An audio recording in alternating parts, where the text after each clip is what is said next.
ఈరోజు 11:40 సుముహూర్తాన ఒక పెద్ద జోకు వినిపించాడు చంద్రబాబు నాయుడు మా అందరికీ. ఏంటంటే తెలుగుదేశం పార్టీకి పోటీ చేయడానికి పొత్తులో కూడా అభ్యర్థులు లేరట.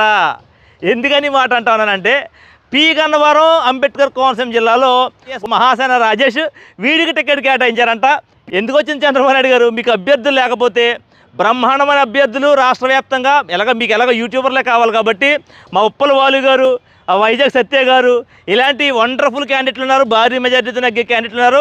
ఎందుకనంటే ప్రజలైతే మాత్రం ఒకటి ఫిక్స్ అయిపోయారు, తెలుగుదేశం పార్టీలో రానున్న రోజుల్లో కార్యకర్తలు ఎవడో ఉండడు. ఎందుకనంటే ఇప్పటికే రాష్ట్ర అధికార ప్రతినిధులు, రాష్ట్ర నాయకులు, జిల్లా నాయకులు అందరూ కూడా అంబేద్కర్ జిల్లా వ్యాప్తంగా తెలుగుదేశం పార్టీకి రాజీనామాలు సమర్పించారు. రానున్న రోజుల్లో ఈ పప్పుగాడు లోకేష్ గాడు, ఈ చంద్రబాబు నాయుడు తప్ప తెలుగుదేశం పార్టీలో మరొకటి ఎవడో ఉండకూడదు అనేది అందరూ కూడా నోటితో కాదు రెండేళ్లతో నవ్వాల్సినటువంటి సత్యం.